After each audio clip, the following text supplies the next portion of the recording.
Hello दोस्तों, आप सभी का हमारे यूट्यूब चैनल पर स्वागत है। तो ये हमने एमए जो भी बच्चे एमए हिंदी से कर रहे हैं, हिंदी सब्जेक्ट से जो एमए कर रहे हैं, तो एमए का आपका फर्स्ट सेमेस्टर की सीरीज़ हमने स्टार्ट की है, जिसमें ये पेपर आपका थर्ड पेपर है। और कौन सा है? तो भक्तिकालीन काव्य का आपका पेपर है, जिसमें आज हम जो आपको इकाई वाइज आपकी क्या कराएंगे, आज हम आपको लघुत्तरीय प्रश्न कराएंगे। तो हमारे भक्तिकालीन काव्य तीसरे चैप्टर तीसरा जो पेपर है हमारा फर्स्ट सेमेस्टर का तीसरा पेपर जो है, उसमें हम आपके लघुत्तरीय प्रश्न आपको कराने वाले हैं।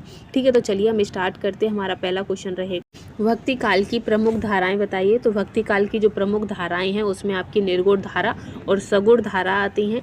निर्गुण धारा में आपके संत काव्य और सूफी काव्य आते हैं, और सगुण धारा में आपके राम काव्य और कृष्ण काव्य आता है। और संत काव्य आपके ये कबीरदास जी आते हैं, सूफी में आपके जायसी आ जाते हैं, और राम काव्य में तुलसी और कृष्ण काव्य में सूरदास जी आ जाते हैं। ठीक है, फिर है कि भक्ति काल की निर्गुण भक्ति धारा का परिचय दीजिए। तो निर्गुण भक्ति धारा जो है ये आपका निराकार ब्रह्म को मानने वाले कवि आते हैं, और ये जो भक्ति है ये आपके दो भागों में विभाजित है।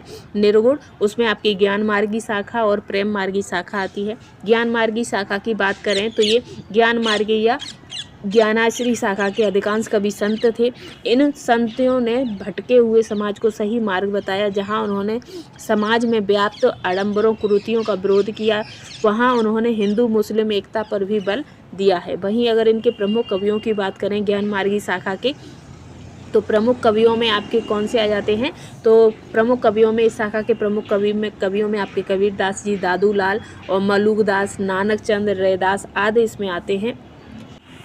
वहीं किंतु इस शाखा को व्यापक रूप प्रदान करने वाले कबीरदास जी थे, इसीलिए इनका स्थान सर्वोपरि है। और इनकी रचनाएं आपकी साखी, शबद, रमैनी रूप से विद्यमान है। वहीं प्रेम मार्गी शाखा का बात करें तो प्रेम मार्गी शाखा के सूफी काव्य धारा कहलाती है।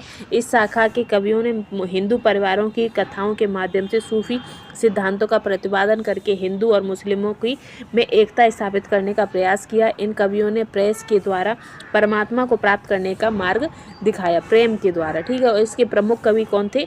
तो आपके इस शाखा के प्रमुख कवियों में आपके जायसी, मुल्ला दाऊद, मंझन आदि इनकी जो रचनाएं हैं, तो इनकी पद्मावत, जायसी की आखिरी कलाम, अखरावट, चंदायन, मृगावती, मधुमालती, ये इनकी महत्वपूर्ण रचनाएं हैं। और इनमें क्या था कि नायक रूपी जीवात्मा ने प्रेम के द्वारा नायिका रूपी परमात्मा को प्राप्त किया, ये इसमें दर्शाया गया है। इसी के बाद है कि तीसरा क्वेश्चन कि निर्गुण भक्ति काव्य की प्रमुख विशेषता क्या है? तो निर्गुण भक्ति काव्य की प्रमुख विशेषता में आपका निर्गुण ब्रह्म में विश्वास। निर्गुण काव्य में भक्त कवियों ने ईश्वर के निराकार रूप में विश्वास किया है। उन्होंने ईश्वर के सगुण रूप का विरोध किया, और निर्गुण ब्रह्म अजन्मा और निर्वाकार वह घर घर विराजमान है, उसी ब्रह्म की आराधना पर इन कवियों ने बल दिया है। आगे गुरु की महिमा, दूसरा आता है कि गुरु की महिमा। तो गुरु की महिमा, निर्गुण कवियों ने गुरु पर पीर और अत्यंत महत्व दिया है। गुरु की साधक को सिद्धि तक पहुंचाने का माध्यम है। गुरु की कृपा से माया और तथा शैतान के व्यवसायों का विध्वंस होता है, और गुरु के बिना ज्ञान नहीं, और ज्ञान के बिना मुक्ति नहीं होती है। वहीं रहस्यवाद की बात करें तो निर्गुण भक्तों ने अव्यक्त सत्ता की प्राप्ति का संकेत किया, और उनके अनुसार यह रहस्यमय का मिलन प्रेम से संभव है। वहीं माया से सावधान, तो माया को निर्गुण कवियों ने साधना पथ में व्यवधान के रूप में स्वीकार किया है, और उससे मुक्त होकर ही मुक्ति संभव है। माया यानी कि स्त्री। फिर है कि विरह की प्रधानता, तो निर्गुण भक्तों ने विरह का उन्मूलन गायन किया, और उनके विरह में एक अनूठी कसक और वेदना बताई है। वही साधना और पवित्रता, तो समन्वय आदि अनेक विशेषताएं भी इस भक्ति शाखा की प्रमुख विशेषता हैं। फिर वहीं हम बात करते हैं कि संत काव्य यानी कि निर्गुण ज्ञानाश्री शाखा के विषय में बताइए। संत काव्य, तो निर्गुण ब्रह्म की उपासना का काव्य जिसमें ज्ञान तत्व की प्रमुखता है। शंकराचार्य का अद्वैत दर्शन इसका प्रमुख दार्शनिक आधार है। संत काव्य धारा पर उपनिषद, नाथपंथ, सिद्ध प्राय संप्रदाय, इस्लाम धर्म, सूफी दर्शन का भी प्रभाव देखा जा सकता है। जैसे कि ब्रह्मा, जीव, जगत और माया संबंधी विचार उपनिषद से, योग साधना नाथपंथियों से, एक ईश्वरवादी भावना इस्लाम से, वैदिक कर्मकांडों का विरोध बौद्ध धर्म से, प्रेम माधुर्य भावना सूफी दर्शन से प्रभावित होती है। वहीं भक्ति भावना के साथ सामाजिक सुधारों और जन जागरण संत काव्य की प्रमुख विशेषता है। इस काव्य धारा के प्रतिनिधि कवि कबीरदास इसके अतिरिक्त दादू, सुंदरदास, रैदास, पटलू साहब, गुरु नानक, भीखा साहब, जहेजोबाई, दयाबाई प्रमुख संत कवि आते हैं। वही संत काव्य की विशेषताओं की बात करें तो निम्न है, जिसमें आपकी निर्गुण ब्रह्म की उपासना, एक स्वरूपवाद का समर्थन, नाम स्मरण का महत्व, अंधविश्वासों का विरोध, सदगुरु का विशेष महत्व, जाति पाति का विरोध, सामाजिक रूढ़ियों का विरोध, धार्मिक कर्मकांडों को वर्जित करना, आचरण की पवित्रता और कथनी करनी में समानता पर जोर, रहस्य भावना की अभिव्यक्ति, सुधक्कोड़ी भाषा का प्रयोग, मुक्तक काव्य की रचना, उलटवासी काव्य शैली का प्रयोग, नारी के कामनी रूप की निंदा। वही नेक्स्ट क्वेश्चन है कि सूफी काव्य या प्रेमाख्यान काव्य धारा के बारे में बताइए। तो रामचंद्र शुक्ल ने सूफी काव्य को प्रेमाश्रयी शाखा कहते हैं और इसकी परंपरा विदेशी सूफी बाहर से भारत आए मानी जाती है, किंतु अब यह सिद्ध हो गया कि सूफी काव्य परंपरा प्राकृतिक अपभ्रंश से होते हुए संस्कृत की स्वच्छंद प्रेम कथा काव्य परंपरा को ही विकसित रूप है। वही है कि चंदायन के रचयिता मुल्ला दाऊद सूफी प्रेम काव्य परंपरा के प्रथम कवि हैं, यद्यपि इनके प्रतिनिधि कवि जायसी हैं। जायसी द्वारा अवधी भाषा में रचित पद्मावत इस परंपरा का विशिष्ट महाकाव्य। इसके अतिरिक्त दामोदर कवि, कुतुबुन मंजन, उस्मान अन्य कवि भी महत्वपूर्ण हैं। वहीं अब हम नेक्स्ट की बात करते हैं कि सूफी काव्य की विशेषता। तो सूफी काव्य की निम्न विशेषता है, इसमें प्रेम तत्व की प्रधानता थी, वहीं नारी के अपूर्व सौंदर्य का वर्णन किया गया था, प्रकृति के नाना रूपों का विशद वर्णन किया गया, भारतीय लोक संस्कृति और लोक जीवन का स्वाभाविक चित्रण किया गया, साधनात्मक व भावात्मक रहस्यवाद की अभिव्यक्ति हुई है, वहीं गुरु की महिमा बताई गई है, सूफी दर्शन का प्रभाव हुआ है, प्राचीन अवधि का प्रयोग हुआ है, दोहा चौपाई छंद की प्रमुखता है, प्रबंधन काव्य रूप या महाखंड काव्य ये आपके हैं, वही श्रृंगार रस की प्रधानता है और वस्तु वर्णन की प्रधानता है। ठीक है, अब बात करते हैं भक्ति आंदोलन के उदय के कारण। उदय के कारण क्या थे? तो हिंदू धर्म एवं समाज में सुधार करना और इस्लाम एवं हिंदू धर्म में समन्वय करना। भक्ति मार्ग अपनाने से समाज में धर्म के प्रति एकता की भावना जागृत हो गई और वहीं भक्ति आंदोलन के द्वारा इस्लाम व हिंदू धर्म के प्रति समन्वय की भावना विकसित हुई।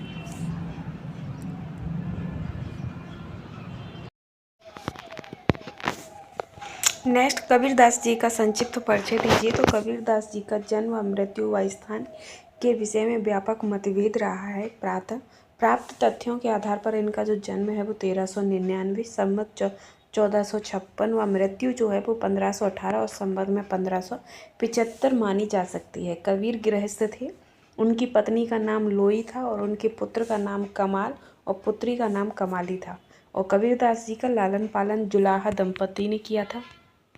अतः इन पर हिंदू व मुस्लिम दोनों धर्मों के संस्कार पड़े थे। इनके गुरु रामानंद थे। इनकी समस्त रचनाओं का जो संग्रह है वो शिष्य धर्मदास ने बीजक नामक से किया है। इनके 3 भाग हैं, बीजक के, साखी, सवद और रमैनी। नेक्स्ट है कि कबीर की उलटवासियाँ क्या हैं। तो कबीर जी की जो उलटवासियाँ हैं उसमें कबीर की कविताओं में उलटवासियों का खूब प्रयोग किया गया है। इसमें ऐसे भाव वर्णित रहते हैं जो असाधारण, प्राकृतिक, असंभव ज्ञात होते हैं। इसलिए ऐसे भावों तथा कार्यों को पढ़कर पाठक के मन में कौतूहल की सीमा नहीं रहती है। बाद में सैद्धांतिक मान्यताओं द्वारा उन प्रतीकात्मक भावों का बोध होने पर भाव सरलतापूर्वक हृदयंगम हो जाया करते हैं। अतः जैसे आकाश में उल्टा कुआं, पाताल में पने हारिन का वास आश्चर्य को बढ़ाने वाला है, परंतु आकाश से अभिप्राय सहस्त्रार चक्र और कुएं से तात्पर्य अमृत स्त्रावी सहस कमल दल है और पाताल मूलाधार चक्र व पने हारिन का भाव कुंडलिनी जागृत हो जाए तब अर्थबोध में विषमता नहीं रह जाती है। ऐसी युक्तियों में सिद्धांत संबंधी या ब्रह्म अनुभूति संबंधी या आंतरिक साधना संबंधी गूढ़तम रहस्यात्मक बातें व्यक्त की गई हैं। वही है कि कबीर के काव्य पर पूर्ववर्ती सिद्ध और नाथ पंथ का प्रभाव बताइए। तो हिंदी साहित्य में कबीर का स्थान विशाल वट वृक्ष के समान है। अपने पूर्ववर्ती सिद्धांतों, ये तो कट गया है, कोई नहीं, उनके काव्य की प्रेम की पीर से तड़पकर विरहड़ी आत्मा की व्याकुल पुकार करुण रस भीगनी रागनी से गुंजायमान हो गई है। इस प्रकार कवि के काव्य में पूर्ववर्ती सिद्ध और नाथ पंथियों के प्रभाव से युक्त उलटवासियों, उपनिषदों का पांडित्य, पूर्ण काव्यमय विवेचन का परिचय मिलता है। इसी के साथ नेक्स्ट क्वेश्चन है कि कबीर के राम निर्गुण इसका क्या आशय है? कबीर के राम निर्गुण। तो कबीर पर इस्लाम, अद्वैत और सूफी मतों का प्रभाव था, अतः उन्होंने निर्गुण ब्रह्म का प्रचार किया जो हिंदू व मुसलमान दोनों को ग्राह्य था। कबीर के राम पुराण प्रतिपादित अवतार नहीं थे, वे अवतार विरोधी थे। राम के निर्गुण रूप की उपासना को श्रेष्ठ मानने वाले कबीर की यह कल्पना अद्वैत की देन है। यद्यपि उन्होंने राम के परंपरागत रूप को उल्लेख दशरथ सुत तिहु लोक बखाना, राम नाम मरम न आना कहकर किया है। वास्तव में कबीर के राम परंपरागत रूप से परे निर्गुण ब्रह्म के रूप में इसलिए आए जिससे वे रूढ़ियों और बाह्य आडंबरों से परे रह सकें। इसी के साथ नेक्स्ट क्वेश्चन है कि हिंदी साहित्य में कबीर का स्थान। तो हिंदी साहित्य में कबीर का स्थान बहुत ऊंचा है। कबीर कवि और साथ ही दार्शनिक, ऋषि और समाज सुधारक व महापुरुष थे। कबीर ने समाज एवं धर्म को सुधारने के लिए विचारों को काव्य में सृजित किया तथा अपने पंथ के सिद्धांतों का निरूपण किया। उन्होंने आत्मा और परमात्मा के मिलन एवं संसार की क्षण भंगुरता संबंधी अनेक गंभीर विचारों को उद्घाटित किया। इस दृष्टि से वे युग दृष्टा प्रतीत होते हैं और कबीर का आगमन हिंदी साहित्य की एक गौरवशाली घटना थी। इसके बाद नेक्स्ट क्वेश्चन है कि कबीर के समाज सुधारक रूप का परिचय कीजिए। तो कबीर संत, मानवतावादी, कवि और समाज सुधारक कई रूपों में हमारे सामने आते हैं। वास्तव में वे एक श्रेष्ठ मानव थे। मानव होने के नाते समाज में व्याप्त कुरीतियों, पाखंडों एवं आडंबरों से उन्हें घृणा थी। इसीलिए उनके काव्य में समाज सुधार की भावना दिखाई देती है। कबीर की मान्यता थी कि यदि ऊंचे कुल में पैदा होने वाला व्यक्ति मानवता विहीन है तो उसकी गुण और कर्म उच्च नहीं है तो कुल की उच्चता उसे उच्च नहीं बना सकती। शक्तिशाली व्यक्ति यदि किसी गरीब को पीड़ा पहुंचाता है तो वह भी हे है। कबीर धन, कुल, शारीरिक शक्ति को नहीं बल्कि सद्गुणों, सदाचार को ही महत्व देते थे। कबीर जी समाज में बुराइयों को मिटाकर अच्छाइयों को स्थापित करने का प्रयत्न किया। पाखंड और ब्रह्माचार्य प्रेम के बाह्य आचार प्रेम के मार्ग में बाधा होते हैं, इसीलिए कबीर ने इन सब का स्पष्ट रूप से विरोध किया। कबीर ने हिंदू मुसलमान दोनों मतों में पाए जाने वाले आडंबरों की निंदा की है। उन्होंने मंदिरों में जाकर पूजा करना, व्रत, उपवास, आरती आदि के लिए हिंदुओं को फटकार कर तथा मस्जिद में बाग देना, हज, खतना आदि के लिए मुसलमानों को फटकार लगाई है। धर्म के नाम पर अंधविश्वास फैलाकर भोली भाली जनता को ठगने वाले धर्म के ठेकेदारों को भी उन्होंने नहीं छोड़ा। कबीर की सुधार भावना में समन्वय की स्थिति प्रधान है। उन्होंने मत सत्य से असत को समन्वय कभी नहीं किया। ईश्वर के विभिन्न नामों जैसे कि राम, कृष्ण, रहीम, अल्लाह, केशव आदि का प्रयोग करके अपनी धार्मिक उदारता का परिचय दिया है। इसी के साथ आता है कि कबीर के रहस्यवाद का संक्षिप्त प्रकाश डालिए। तो अज्ञात सत्ता के प्रति जिज्ञासा का भाव रहस्यवाद कहलाता है। डॉक्टर रामकुमार वर्मा ने लिखा है कि रहस्यवाद जीवात्मा की उस अंतर्निहित प्रकृति का प्रकाशन है जिसमें वह दिव्य और अलौकिक शक्ति से अपना शांत और निश्चल संबंध जोड़ना चाहती है और वह संबंध यहाँ तक बढ़ जाता है आगे कि दोनों में कुछ भी अंतर नहीं रह जाता है। इस दृष्टि से कबीर हिंदी साहित्य के सर्वप्रथम रहस्यवादी कवि हैं क्योंकि वे अज्ञात सत्ता से प्रभावित हैं। आचार्य रामचंद्र शुक्ल ने रहस्यवाद के दो रूप माने हैं, साधनात्मक और भावात्मक। वहीं साधनात्मक रहस्यवाद में साधक अज्ञात व अकथ को जानने का प्रयास करती है। कबीर ने साधनात्मक रहस्यवाद की अपने काव्य में पूर्ण प्रतिष्ठा की है। इस रहस्यवाद में उन्होंने प्रतीकात्मक शब्दों, कुंडलियों, नाड़ी जाल, षठ चक्र, यमुना, गंगा, यमुना, सरस्वती का खुलकर प्रयोग किया है। वहीं भावात्मक रहस्यवाद माधुर्य भाव से प्रेरित है। कबीर के काव्य में भावात्मक रहस्यवाद की अभिव्यक्ति भली प्रकार हुई है। इसमें परमात्मा को पुरुष और आत्मा को नारी के रूप में चित्रित किया गया है। जीवात्मा रूपी पत्नी अपने परमात्मा रूपी पुरुष से मिलने के लिए निरंतर व्याकुल रहती है। कबीर भी राम की बहुरिया बनकर उनसे मिलने के लिए छटपटाते हैं। आगे है आपका नेक्स्ट क्वेश्चन 16 कि कबीर की भाषा का संक्षिप्त परिचय दीजिए। तो कबीर पढ़े लिखे नहीं थे, इसलिए उनकी भाषा ना तो परिष्कृत हो सकी और ना उनके छंदों में उनका शुद्ध प्रयोग हो सका। वस्तुतः कबीर जी संत थे। संत वही है जो सर्वत्र विचरण करे। इसी कारण कबीर ने भारत का भ्रमण किया और भ्रमण के कारण उनकी भाषा में स्थान स्थान के शब्दों का अनायास ही प्रयोग हो गया। उन्हें भाषा के परिष्कृत की भी चिंता नहीं हुई। इसीलिए आचार्य शुक्ल ने उनकी भाषा को सदुक्कड़ी भाषा कहा है। उनकी भाषा साधुओं की भाषा थी। भाषा की विविधता के कारण कुछ विद्वान इसे पंचमेल खिचड़ी भी कहते हैं। और कबीर की भाषा में अरबी, फारसी, गुजराती, मराठी, पंजाबी, भोजपुरी, खड़ी बोली, ब्रज भाषा अथवा अवधी भाषा के शब्दों का प्रयोग बहुतायत से हुआ है। वहीं आगे है कि कबीर की भाषा में अरबी, फारसी, गुजराती, मराठी, पंजाबी, भोजपुरी, खड़ी बोली, ब्रजभाषा, अवधी भाषा के शब्दों का प्रयोग बहुतायत से हुआ है। यह कबीर की अपनी गढ़ी हुई भाषा है। संतों की भाषा प्राय ऐसी ही हुआ करती है। कबीर की भाषा ने उनका स्वतंत्र अस्तित्व बनाया है। आचार्य हजारी प्रसाद द्विवेदी ने उनकी भाषा के संबंध में लिखा है कि भाषा पर कबीर का जबरदस्त अधिकार था। वे बाणी के डिक्टेटर थे और वे सीधी भाषा में ऐसी गहरी चोट करते थे कि चोट खाने वाला धूल छाड़ कर रह जाते थे। आगे हम बढ़ेंगे।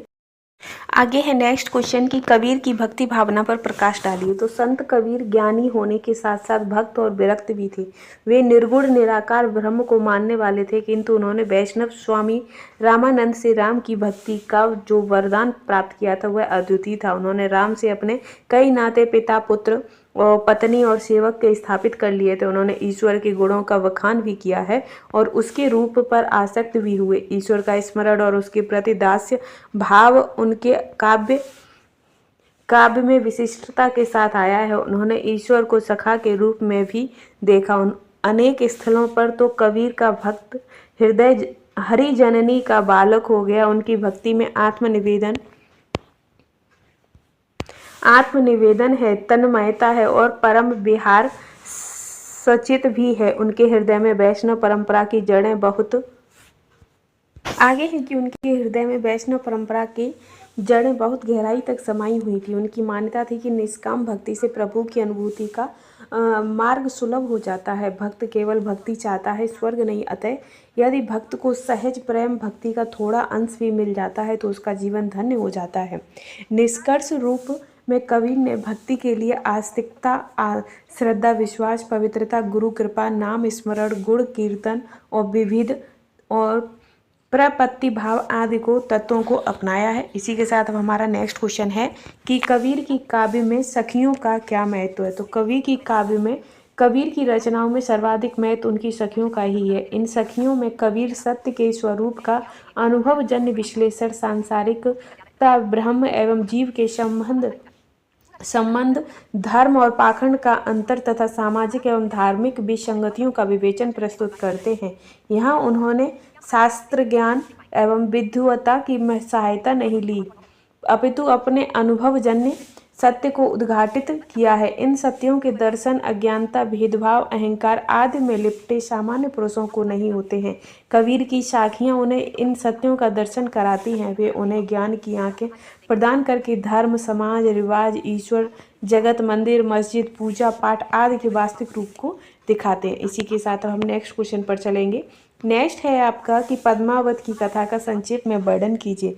तो पद्मावत की कथा का संक्षेप में वर्णन है कि पद्मावत में चित्तौड़ के राजा रतन सेन और सिंहल द्वीप के राजा गर्धव सेन की पुत्री पद्मावती के प्रेम का वर्णन है। हीरामन तोते द्वारा अनिग्न सुंदरी पद्मावती के सौंदर्य का वर्णन सुनते ही तोते के साथ पद्मावती की प्राप्ति के लिए निकलना और अनेक कठिनाइयों का सामना करते हुए पद्मावती और रतन सेन का विवाह, नागमती का विरह, राघव चेतन को लेकर दिल्ली के बादशाह अलाउद्दीन और रतन सेन के संघर्ष तथा अंत में रतन सेन की मृत्यु के साथ नागमती और पद्मावती का शव के साथ चिता में सती होना ही पद्मावती की कथा है। लोक पक्ष की दृष्टि से यह एक सुंदर प्रेम कथा है। आध्यात्म पक्ष की दृष्टि से राजा रतन सेन और शांधव रानी पद्मावती ईश्वर और नागवती माया जाल तोता गुरु है। तो ये हो गया। अब हमारा नेक्स्ट क्वेश्चन आएगा। आगे नेक्स्ट क्वेश्चन है कि हीरामन कौन थे और उनकी भूमिका क्या रही है। तो हीरामन एक तोता था जो पद्मावती के पास था, जो मानव भाषा बोलता था और पंडित भी था। एक दिन वह पद्मावती से उसके विवाह के विषय में बात कर रहा था। यह राजा ने सुन लिया और वह क्रोधित हो उठी। राजा के डर से शुआ उड़ गया। वह एक बहेलिये के हाथ पकड़ा गया वह एक चित्तौड़ के ब्राह्मण के हाथ बिक गया। वहाँ से वह राजा रतन सेन के पास के यहाँ आ गया। एक दिन नागमती ने सुआ से पूछा कि संसार में मेरे समान सुंदरी भी कहीं है, तो सुआ हंसा और उसने पद्मावती का उल्लेख किया। रानी डर गई, यदि उसने पद्मावती की चर्चा राजा से कर दी तो उसका मूल्य घट जाएगा। उसने उसे मरवाने का प्रयास किया, पर दासी समझदार थी, उसने मारा नहीं। जब राजा को सुआ नहीं दिखा तो वह कुपित हो उठा। तब दासी ने सुआ को ला दिया और उसी ने फिर राजा को पद्मावती का रूप सौंदर्य बताया। नक सिख वर्णन, बस फिर क्या था, पर राजा पद्मावती से मिलने चल पड़ा। इसी के साथ नेक्स्ट क्वेश्चन है कि जायसी के सौंदर्य चित्रण पर प्रकाश डालिए। तो पद्मावत श्रृंगार परक रचना है, अतः उसमें जायसी ने नारी सौंदर्य का अद्भुत चित्रण किया है। पद्मावती के नख सिख वर्णन में उन्होंने अपनी काव्य प्रतिभा का ऐसा परिचय दिया जिसका उदाहरण अन्यत्र दुर्लभ है। उन्होंने उसके एक एक अंग के सौंदर्य चित्रण में एक एक पद की रचना की। नायिका की ही नहीं बल्कि सिंह द्वीप की सामान्य पनिहारियों वैश्याओं का भी रूप चित्रण किया और बड़ा प्रभावी भी किया है। भौं धनुक तह नैन अघेरी, मारहि बान सान सो फेरी, अलक कपोल डोल हसिदेही, लाई कटाख मारी जिह लेही, कुच कुचक जानु जुगमारी सारी, अचल देही सुभावनी डारी। ये उन्होंने बहुत ही बढ़िया पंक्ति कही थी। इसी के साथ नेक्स्ट क्वेश्चन है कि जायसी के प्रकृति चित्रण पर टिप्पणी लिखी। आगे नेक्स्ट है कि जायसी ने प्रकृति के चित्रण की सभी शैलियों को अपनाया है, जैसे कि आलम रूप और उद्दीपन रूप, रहस्यात्मक रूप, प्रतीकात्मक रूप, मानवीकरण रूप, वातावरण निर्माण रूप, संवेदनात्मक रूप और संदेशवाहक रूप, आलंकारिक रूप आदि। पर वे प्राकृतिक का भव्य रूप साथ ही भव्य रूप उपस्थित नहीं कर सके। वे अपने आध्यात्मिक दृष्टिकोण के प्रतीकों में ही खोए रहे।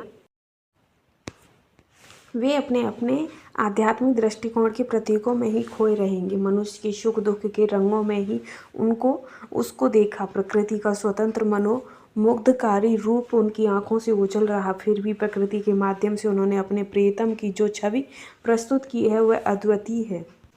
आगे है कि उसके साथ रागात्मक वृत्ति के सुख दुख की जो वैविध्यपूर्ण अभिव्यंजना वे कर पाए, उसमें उनके सूक्ष्म प्रकृति निरीक्षण एवं सौहार्द्य का पता लगता है। प्रेम और प्रकृति को एक रंग में रंगकर जायसी ने अपने काव्य में अद्भुत आकर्षण उत्पन्न कर दिया। जायसी की अलंकार योजना पर प्रकाश डालिए। आगे है कि जायसी ने विविध प्रकार के अलंकारों का प्रयोग करके अपने भावों एवं अभिव्यक्ति को आधिकारिक, रोचक, मनोरंजक और चित्ताकर्षक बनाने का सुंदर प्रयास किया। यह बात दूसरी है कि यहाँ कवि मुद्रा अलंकार के चक्कर में पड़कर व्यर्थ अप्रस्तुत लाने के लिए प्रयत्नशील दिखाई देता है। वहाँ उनकी अभिव्यक्ति अरुचिकर हो उठी है और भावों का सौंदर्य बिखर गया है। ऐसे ही जहाँ कवि व्यर्थ ही श्लेष के चक्कर में पड़कर द्व्यर्थक शब्दों को चुनने में तल्लीन हो गया, वहाँ पर पांडित्य तो अवश्य विद्यमान है, किंतु स्वाभाविकता एवं सरसता का ह्रास हो गया। शेष सादृश्य मूलक और विरोध मूलक आदि अलंकारों के कारण तो पद्मावत में अधिकाधिक मार्मिकता और सजीवता एवं प्रभाव उत्पादकता की सृष्टि हुई है। अतएव जायसी का अलंकार विधान चमत्कार प्रधान होते हुए भी सरस और मार्मिक है। रूपक अलंकार का ये उदाहरण है, देखिए, जैसे कि भंवर केस वह मलित रानी, विहसर लुरे ले ही अधरानी। ठीक है, इसके बाद हम नेक्स्ट क्वेश्चन देखेंगे कि जायसी के विरह वर्णन की विशेषताएं बताइए।